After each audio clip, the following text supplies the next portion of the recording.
బాప్తిస్మము ఇచ్చు యోహాను మార్గమును సరళము చేయడం. దేవుని కుమారుడైన యేసుక్రీస్తు గురించి సువార్త ప్రారంభం.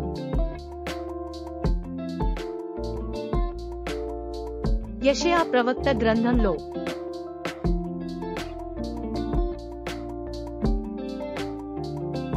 ఇదిగో నా దూతను నీకు ముందుగా పంపుచున్నాను, అతడు నీ మార్గము సిద్ధపరచును. ప్రభువు మార్గము సిద్ధపరచుడి, ఆయన త్రోవను సరళము చేయుడని అరణ్యములో కేకవేయుచున్న ఒకని శబ్దము. యోహాను వచ్చి ఎడారి ప్రాంతంలో బాప్తిస్మము మరియు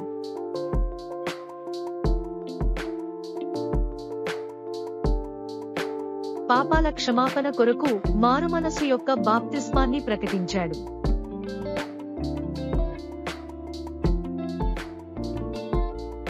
యెరూషలేము వారును యూదయ వారందరును యొర్దాను నదీ ప్రాంతముల వారందరును అతని యొద్దకు వచ్చి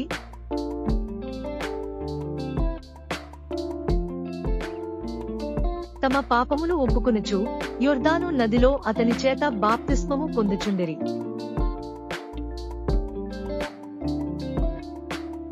యోహాను ఒంటె రోమముల వస్త్రమును మొల చుట్టూ తోలుదట్టియు ధరించుకునివాడు. మిడతలును అడవి తేనెయు అతనికి ఆహారము. ఆయన సందేశం ఇది: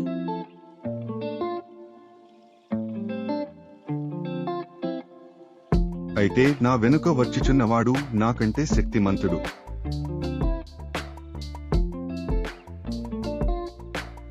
ఆయన చెప్పులు మోయుటకైనను నేను పాత్రుడను కాను. మారు మనస్సు నిమిత్తము నేను నీళ్లలో మీకు బాప్తిస్మమిచ్చుచున్నాను. ఆయన పరిశుద్ధాత్మలోను అగ్నితోనూ మీకు బాప్తిస్మమిచ్చును.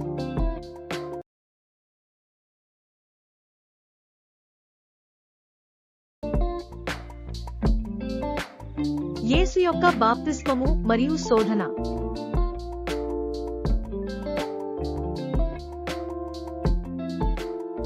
ఆ సమయంలో యేసు గలిలయ ప్రాంతములకు వెళ్లి నజరేతను ఊరికి వచ్చి అక్కడ కాపురముండెను.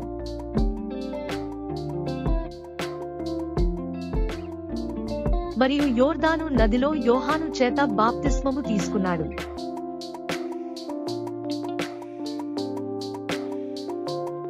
యేసు నీటి నుండి బయటకు వస్తున్నప్పుడు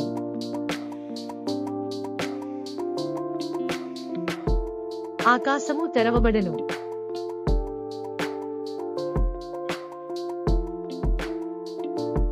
దేవుని ఆత్మ పావురము వలె దిగి తన మీదికి వచ్చుట చూచెను.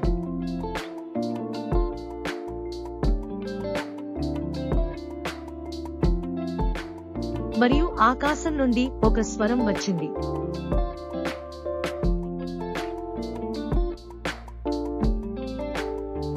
ఇదిగో ఈయనే నా ప్రియ కుమారుడు, ఈయన యందు నేనానందించుచున్నాను.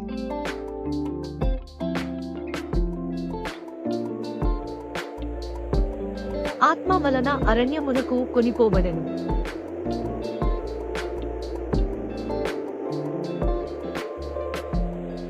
యేసు అరణ్యములో 40 దినములు 40 రాత్రులు ఉండెను.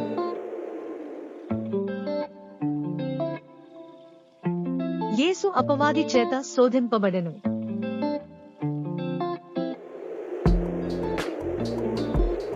ఆయన అరణ్యములో 40 దినములు అడవి మృగములతో కూడా నుండెను.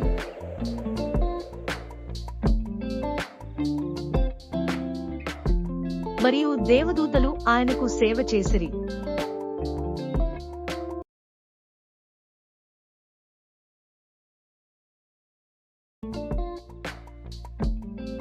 మొదటి శిష్యుల పిలుపు. యోహాను చెరసాలలో వేయబడిన తర్వాత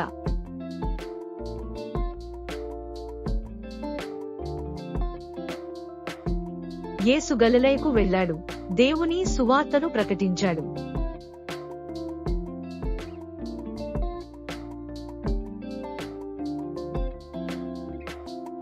కాలము సంపూర్ణమయ్యున్నది. దేవుని రాజ్యము సమీపించియున్నది, మారు మనస్సు పొంది సువార్త నమ్ముడి అని యేసు చెప్పుచు దేవుని సువార్త ప్రకటించుచు గలిలయకు వచ్చెను. ఆయన గలిలయ సముద్ర తీరమున వెళ్ళుచుండగా సీమోనును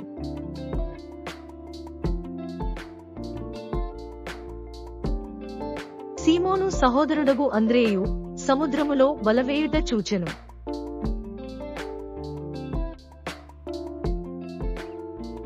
వారు జాలరులు.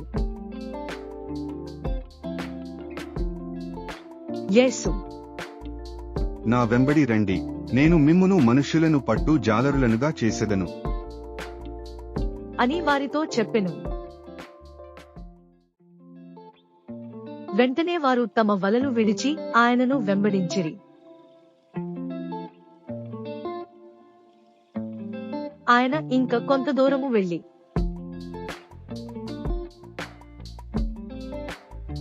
జెబెదయి కుమారుడగు యాకోబును అతని సహోదరుడగు యోహానును చూచెను.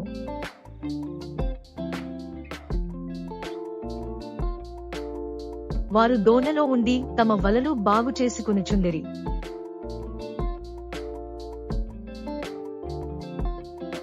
వెంటనే ఆయన వారిని పిలువగా వారు తమ తండ్రి అయిన జెబెదయిని దోణిలో జీతగాండ్ర యొద్ద విడిచిపెట్టి ఆయనను వెంబడించిరి.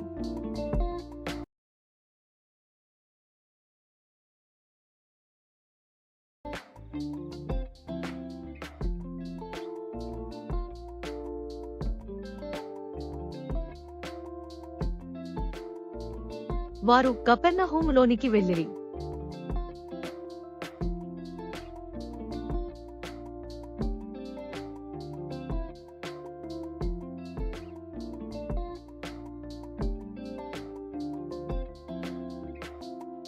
వెంటనే ఆయన విశ్రాంతి దినమున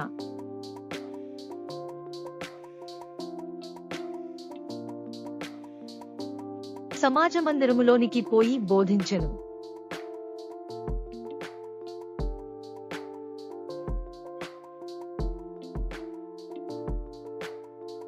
ఆయన శాస్త్రుల వలెగాక అధికారము గలవాని వలె వారికి బోధించెను.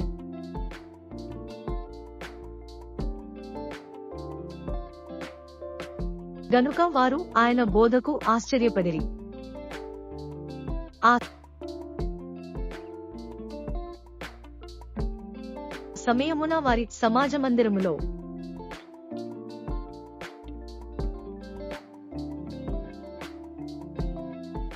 అపవిత్రాత్మ పట్టిన మనుష్యుడొకడుండెను.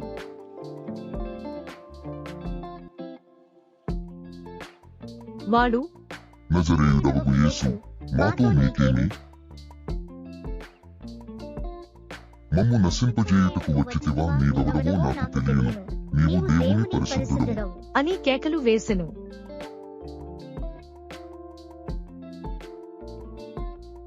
ఊరకుందుము, వానిని విడిచిపోము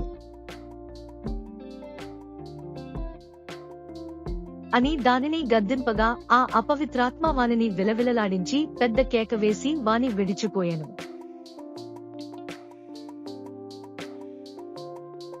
అందరూ విస్మయం ఉంది.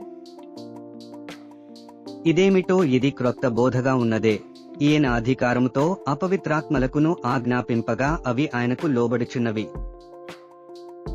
అని ఒకనితో ఒకడు చెప్పుకునిరి. వెంటనే ఆయనను గూర్చిన సమాచారము త్వరలో గలిలయ ప్రాంతములందంతటా వ్యాపించి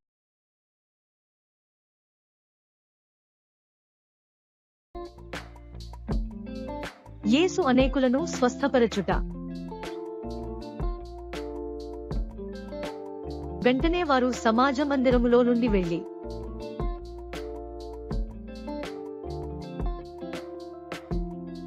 యాకోబుతోను యోహానుతోను సీమోను అంద్రేయ అనువారి ఇంట ప్రవేశించిరి. సీమోను అత్త జ్వరముతో పడియుండగా వెంటనే వారామెను గూర్చి ఆయనతో చెప్పిరి. ఆయన ఆమె దగ్గరకు వచ్చి చెయ్యి పట్టి ఆమెను లేవనెత్తెను. అంతట జ్వరము ఆమెను వదలెను గనుక ఆమె వారికి ఉపచారము చేయసాగెను. సాయంకాలము ప్రొద్దు గ్రుంకినప్పుడు జనులు సకల రోగులను దయ్యములు పట్టినవారిని ఆయన యొద్దకు తీసుకుని వచ్చిరి. పట్టణమంతయు ఆ ఇంటివాకిట కూడి ఉండెను. ఆయన నానావిధ రోగముల చేత పీడింపబడిన అనేకులను స్వస్థపరచి అనేకమైన దయ్యములను వెళ్ళగొట్టెను.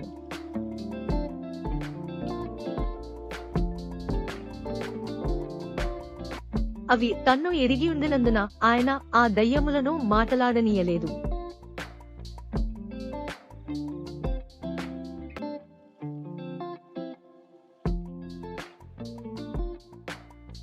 యేసు అరణ్య ప్రదేశములో ప్రార్థించుట. ఆయన పెందలకడనే లేచి ఇంకను చాలా చీకటియుండగానే బయలుదేరి అరణ్య ప్రదేశమునకు వెళ్లి అక్కడ ప్రార్థన చేయుచుండెను. సీమోనును అతనితో కూడా నున్నవారును ఆయనను వెదకుచు వెళ్లి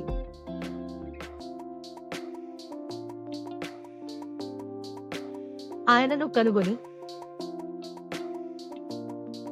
అందరూ నిన్ను వెదకుచున్నారు అని ఆయనతో చెప్పిరి. కుష్ఠరోగి స్వస్థపరచబడుట. ఒక కుష్ఠరోగి ఆయన యొద్దకు వచ్చి ఆయన ఎదుట మోకాళ్ళుని, నీకిష్టమైతే నన్ను శుద్ధునిగా చేయగలవు అని ఆయనతో చెప్పి ఆయనను వేడుకొనగా ఆయన కనికరపడి చెయ్యి చాపి వానిని ముట్టి, నాకిష్టమే, నీవు శుద్ధుడవు కమ్ము అని వానితో చెప్పెను. వెంటనే కుష్ఠరోగము వానిని విడిచెను గనుక వాడు శుద్ధుడాయను. అప్పుడాయన, ఎవనితోనూ ఏమీయు చెప్పకు సుమి, కాని నీవు వెళ్లి వారికి సాక్ష్యార్థమై నీ దేహమును యాజకునికి కనబరచుకుని నీవు శుద్ధుడవైనందుకు మోషే నియమించిన కానుకలను సమర్పించుము అని వానికి ఖండితముగా ఆజ్ఞాపించి వెంటనే వానిని పంపివేశెను. అయితే వాడు వెళ్లి దానిని గూర్చి విస్తారముగా ప్రకటించుటకును ఆ సంగతి ప్రచురము చేయుటకును ఆరంభించెను గనుక ఆయన ఇక పట్టణములో బహిరంగముగా ప్రవేశింపలేక